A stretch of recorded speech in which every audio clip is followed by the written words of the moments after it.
This rosemary oil method is the best you see on the internet. Take it from me. So this is actually infused with a lot of herbs that you don't want to miss out on. Stay tuned to the end. I'll be showing you the best way to do your rosemary oil. So these are the ingredients I'll be using and also the blender I'll be using to crush the herbs, right? So I'll be using fenugreek. As we all know, fenugreek is very good to prevent hair shedding. I'll also be using cloves. This is like our OG in our oil mixture, right? And also I'll be using olive oil alongside castor oil and the rest. So this is actually 250 ml and I'll be using a total of 500 ml for this mixture because I need enough oil extracts from this whole process. So this is our castor oil. It will be very good to absorb moisture from the atmosphere and make our hair hydrated. So I'll be using it in my oil mixture, right? So this is going to be packed. And the OG, the creme de la creme of this is the rosemary. So I'll be using dried rosemary leaves in this mixture. As we all know, I usually use the fresh one, but this is what I have handy. And I'm giving you like a closer look of the fenugreek. So in your rosemary oil, you can infuse fenugreek, you can infuse cloves. You can bank on it. You can also infuse hibiscus leaf, yes, popularly known as zobo leaves in Nigeria, and this is how it looks like. So I'll be putting like 6 to 7 or 8 leaves into my oil mixture, right? I actually did lavender species in school, so I have like the remaining powdered form of the leaf, so I'll be infusing it also. There are like 2 species that I have, the dentata and the angustifolia, so I'll be using both of them in this hair mixture. So this is just me measuring out the rosemary from the pack. I'll be using like 4 spoons of this rosemary leaves. So this is how it looks like. If you have the fresh one, you can use it, but you cannot blend the fresh one. That's why I will not advise it in this mixture, because we're going to do the cold maceration method. Yes, we're not applying any form of heat. We're solely going to leave this mixture for 1 whole week for all the nutrients to wash off in the carrier oil. So I'll be measuring 4 dried rosemary spoons, right? 4 spoons of dried rosemary so that I can crush it into fine powders. The reason why I'm blending these herbs is because I want to improve the surface area so that the nutrients can easily be given off. Their volatile oils can easily be mixed with the carrier oil. They can easily, release their phytochemicals and every other thing needed to grow healthy, long, bouncy hair. If they are in their whole form, I'll not be able to get exactly what I would get from the blended herbs. So I'm done blending the rosemary, and this is how finely looking or fine looking the powder is. So you can also blend yours like this, ensure that it is really blended. Then I move over to adding the other herbs that are present on this platform, right? That's our hibiscus, cloves, fenugreek and the likes. So one thing is, most of the time your powdered form gets stuck in the blender. Ensure that you scoop them out. Everything is needed. We don't want anything to go to a waste, so don't throw or wash off this. Can you see I almost got like 1 full spoon of the blended rosemary from scooping it around the blender. So I'm using 1 spoon of fenugreek, 1 spoon of cloves, and also I'll be using 6 to 8 leaves of hibiscus, right? So you can also do the same thing in 500 ml of olive oil, or you can use any other carrier oil. You could use your almond oil, your jojoba oil and the rest to make your own mixture.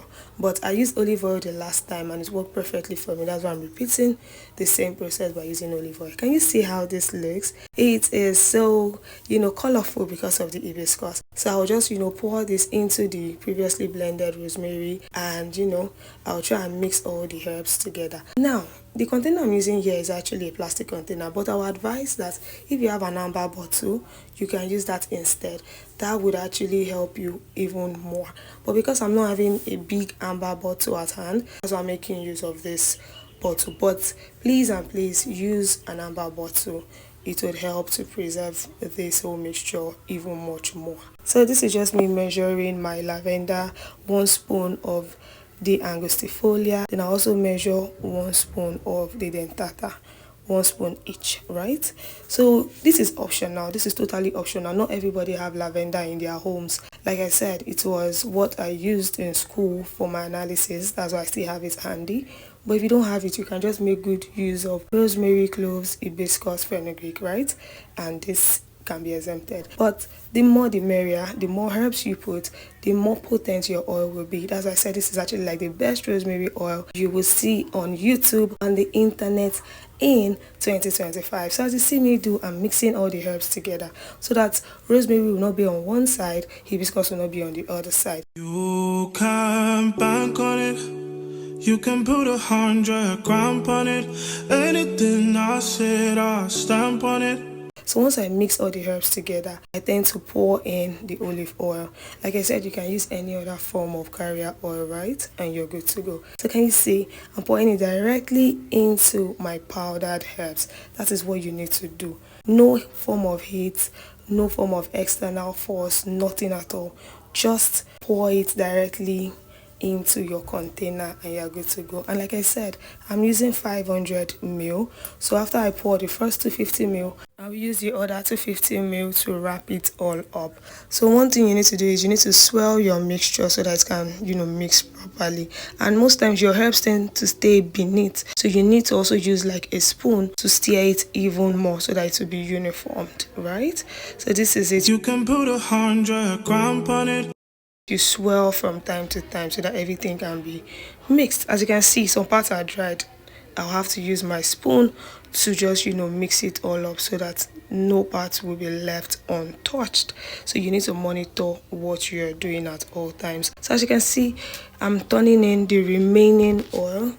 Everything, your 500 ml, put it in it. If you don't have up to 500 ml, it is fine.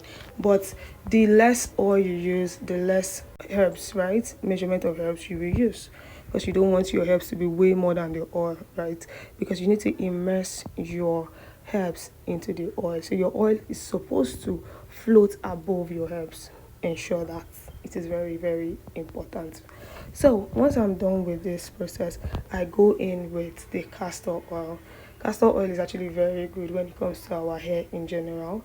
It is a very sticky kind of oil, so you can use it if you have it, and if you don't, you can just make good use of just one carrier oil and you're good to go. So I'm going to put like 4 spoons of this castor oil, then I would mix it again. Yes, you need to mix this. That is why it's called a mixture. It is like a combination of a lot of things, and you need to mix all of them together.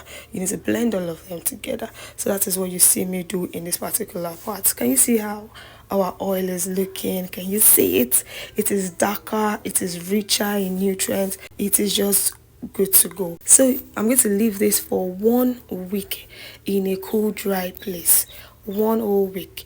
And this particular oil, if you cannot wait for 1 week, you can do the double boiler method, right? To just infuse the whole thing after some minutes and you're good to go. But I want to do it the traditional way, the maceration way. So you'll get like a cloth and a nylon, right? But I just use like a towel that I'm not using currently, just a very small towel, just to wrap it so that it can be free from any external force. It can be in a dark place, away from sunlight, just the reaction. I just want the reaction to be properly done. So that is why I'm taking this extra step in this oil. This oil has to come out the best, right? So once you're done with this, you just tie it up in a nylon and you're good to go. If you use an amber bottle, there's no need for you to use a cloth or whatnot. You can just put it in a dark place and you're good to go. Maybe in a cupboard, a dark cupboard, then you're good to go. But because I'm using a plastic, I want to go extra mile to ensure that nothing like sunlight or any other form of light will come in contact with this.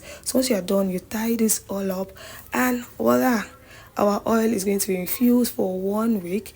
Then I would strain it and show you guys the results. But till then, I'll see you guys in my next. You can put 100 grand on it. Anything I said, I'll stop. I will be using either this cloth, this finely divided cloth, or I would use this sieve. As you can see, the spaces are really tiny so that no form of particle would go through it, and I'll be able to get my pure oil from it. I'll see you in my next subscribe.